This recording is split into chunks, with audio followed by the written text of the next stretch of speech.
So last year around this time in 2K22, my team, we got equal chance packs with a 25% chance at a dark matter. This year, things are different and for much worse. Take a look at the brand new heroic set, and one thing I said on Twitter is I was looking forward to the content itself, but the one thing that would ruin it is the pack odds. Before I even show you guys the percentages, take a look at who's actually in the set. So for starters, we've got another hero card in Paul George, a card art that I continue to say is horrible compared to the hero card arts of the past. They put some ice on my man. It's like Paul George in the playoffs, completely cold. Then you got the Kevin Durant from Friday, so it looks like in Tuesday, all the hero cards are gonna stay within a certain area. Then you got the regular Dark Matter Paul George, you've got the regular DeMarcus Cousins, and one card I was super excited for was the Sacramento Kings DeMarcus Cousins. But are we even gonna be able to pull them? Y'all are gonna see with these new odds. Galaxy Opal Jordan Poole, Pink Diamond Claxton, we saw them last week, and then you've got some solid budget cards in Pink Diamond Kobe White and Pink Diamond Reggie Lewis, who was a demon last year, and in a bunch of previous 2Ks. Now, like I said, this content in my opinion is solid. And then you go ahead and you take a look at the odds, guys. 21% for a Pink Diamond, 6%, 6 for a 97 plus rated player that is a Galaxy Opal, and then of course they've got the very infamous less than 2% there for a Dark Matter. Guys, last year there was a 25% chance at a Dark Matter. This year, still less than 2 and 6% at a Galaxy Opal. Now to show you how bad it is, you can even compare it to last week, the Supersonic pack, which had 42% at a Pink Diamond, 11 at a Galaxy Opal. That 5% jump is in fact quite big, and less than 2% still for those Dark Matters. I am not sure who at 2K decided to greenlight this, thinking it was a good idea, because there is no way you looked at 6%, compared it to last year, and thought, you know what? The 2K community is gonna love this. We are going to get a bunch of positive feedback from this, because they're not, and for good reason. Now, as I say in all my pack openings, and especially today, I advise you guys to stay away from these packs. Just go out there and buy whichever player you want from the auction house, because I guarantee you, these are not gonna be fair today. Am I still gonna be opening packs today? Yes, but don't let what I pull, which is usually garbage anyways, influence you in any way into opening these bad boys. This is a business expense for me. I do this for a living. Most of y'all are playing this game for fun. When you spent $80 on the game, you were expecting to get the full enjoyment with that $80. Try to keep it that way. Go no money spent. It's the lifestyle. So I'd like to thank the sponsor of today's video, SoRareNBA, free to play NBA fantasy game, and when you sign up using the link in the description, you'll be able to get your hands on 20 free common cards, which you can use to enter tournaments and win rewards. Guys, playoff tournaments are officially here on SoRareNBA, kicking things off with the play-in, leading up to the playoffs, so let's not waste any time. Let's assemble our lineup here for game week 49. I'm liking this playoff screen right here, but let's get to it, man. Anthony Davis is going to be my champion for this week. Rudy Gobert is out against the Timberwolves, Cat is questionable, and AD is averaging 38 and 11 against the Wolves this year. All of that sounds really good to me. Up next, we're taking Mikal Bridges. He's playing against a team that has a lack of wing guard defense. He's also playing free and has been on an absolute steamer with absolutely no pressure on him in the postseason. I think because of that, he's gonna go off. Bam is the next option. I think the Heat go out there and steamroll the Hawks and then give the Celtics a huge challenge. Now, one thing you'll also notice is my limited cards, they gain a 15% boost to their score for the duration of the playoffs. Pretty awesome. Next, I'm taking RJ. The Cavs have an insane interior presence, but when it comes to their guard defense, it isn't the greatest. RJ, I think, really steps up and takes advantage of that. Last but not least, I'm taking Dante DiVincenzo. We all hear about Curry and Clay, but Dante, one thing he does is play insane defense, which he's gonna need to against the #1 offense in the league right now, and he can also knock down a shot or two on the offensive end. That right there is going to round up my lineup for this week. Now, I'd also like to mention that for the duration of this postseason, there's gonna be over $100,000 worth of prizes during these playoff tournaments. insane. Now, of course, to get started today, sign up by clicking the link in the description, assemble your squad, and enjoy an awesome way to experience NBA fantasy. Game rules and terms can be found on Sorare.com. Once again, big shout out to Sorare NBA for sponsoring this video. All right, 450 has been secured, and I can definitely guarantee you guys, no more VC will be spent aside from that on today's packs. I don't care what the pack luck is. Y'all have seen that my Tuesday pack luck is some of the worst y'all have ever seen on YouTube. I think last time we opened Tuesday packs, we literally struggled to pull just a Galaxy Opal. Forget a Dark Matter, but honestly, the cards I'm excited for, I'm pretty much just gonna get from the auction house myself. That looks like a normal shake. It's going to be a pink diamond, which is always gonna shake the first time when you haven't pulled a card before, but after that, we won't see shakes, period, because again, 6% chance at a Galaxy Opal is crazy. I want to hear your guys' opinions and how you feel about it in the comments. I can assume it's probably not going to be positive feedback, but yeah. Now, a lot of people thought it was going to be equal chance odds because that's what we got last year, and the one thing I will say to that is there was about 0 chance of that happening. For those of you guys wondering why, as we pull a duplicate Kobe White right there is hero cards in the set. I'm assuming they are trying to drive up the price of these hero cards, so if they just made them fly out of packs, the equal chance packs would have just made no sense. It's the fact that there's hero alternatives of those players in the set that I did not see that whole 25% chance happening, but I did not see these low percentages happening at the same time. I really thought they were gonna up the Dark Matter odds, at least for Tuesday. Like, we've seen how you guys manipulate the game. We've seen times where there's a 40% chance at a pink diamond, yet it was impossible for people to pull the Jonathan Bender. I know they could have done it in a way where it was going to be impossible to pull the hero versions of the cards, but the way they just approach the odds, it's not a very good consumer way to approach it. That's all I'm gonna say. But pack number 11 here, we're seeing a shake beside another pink diamond. Hold on. Oh, it's gonna be a Series 2 player. I don't think there's any chance you can get 2 players in the same set. At least it's a holographic Kobe White, so that's cool, but so far the only Opal we've been able to pull is a Series 2. LeBron James. Horrible. The funny thing about that LeBron James pull is, I'm assuming 2K might troll and give us a locker code for him because today is going to be the play-in tournament. So to kind of switch over into a more positive vibe, the playoffs are essentially starting today with the play-in. You've got the Lakers versus the Timberwolves, and I don't know if y'all saw that drama to end off the season right here. We've got a little shake, and it's actually gonna be our first Galaxy Opal.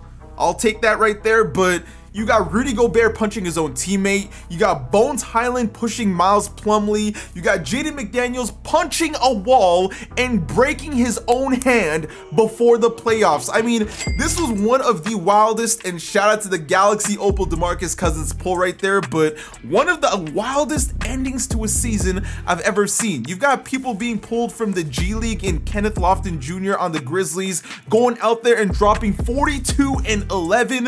Udonis Haslam dropped 24 points, got a dunk, hit a 3. I mean, what a way to end off the season. It's quite comedic, and honestly, the only way I wasn't happy is because I'm a Raptors fan at the end of the day. Listen, the play-in is happening, and you know what? I did a little simulator on the internet, and I hit simulate once. The Raptors have a 1% chance at Wembanyama, and somehow we got the number 1 in my simulation. So I am hoping that the Bulls absolutely give it to us today and we just get kicked out of the play-in, because we're not going to do anything. It's pretty much a competition of who are the Milwaukee Bucks going to mess up. I don't want it to be us today. Our morale is already down. Nick Nurse was already talking about a new coaching career while he's still with us. I mean, it was crazy, man. That definitely killed the momentum for our team. Right there, we got the pink diamond Reggie Lewis. Pretty W pool. Gonna keep going here with the 20 box, but yeah, man, there's just been a lot of narratives going on this year. When you look back at the drama that we've had for the 22-23 season, I wouldn't be surprised if someone makes some kind of video or documentary of it. Like from the LeBron James scoring record, to the Ja Morant drama, to Kevin Durant having a 55-40-90 season, to Curry almost having a 50-40-90 season. I mean, it's all crazy. So the only Opal we pulled in this set actually was not LeBron. We did also get the DeMarcus Cousins, so that is a dub, but Aside from that, y'all can see it's pretty much exactly what I expected. Now, as we jump into the second box, another reason I was telling you guys to pretty much not open these packs is because the players themselves are not worth it. I get it. Paul George is hype. DeMarcus Cousins has hype too, and I'm sure you guys are excited to use them. But as far as a domination standpoint, I mean, we all saw Kevin Durant. He's going for like 1 million MT, and he's not even a starting small forward at this point in the year. And that's kind of where it's low-key 2K's fault. They completely messed up the pacing of the game this year. You got people like Pink Diamond Tim Thomas, Galaxy Opal Karolinko, Galaxy Opal Danny Ferry, all these historic players that y'all decide to give up souped animations, and because of that, people like Kevin Durant and Paul George, their jumpers are just too slow at this point in the year for them to make a significant difference. So a lot of things have gone wrong this year. Here we've got ourselves another Galaxy Opal. All I want is Sacramento Kings Boogie. Is that what it's gonna be? Western? Center? Kings? Kings numbers, oh, that's number 0. Was he number 0 on the Kings? I can't remember. Either way, we've got ourselves another heroic DeMarcus Cousins. For those guys that don't know, back when he was in his prime in Sacramento, he was probably my favorite center in the league. I mean, the man was going out there dropping 50 burgers, ISOing guards at the top of the key. It was a ton of fun to watch. Unfortunately, ever since that injury, man, he just hasn't been the same. And the crazy thing is, him and Anthony Davis were starting to mesh really well. As we get ourselves another Galaxy Opal pull here, another chance. We know it's going to be DeMarcus pretty much every time.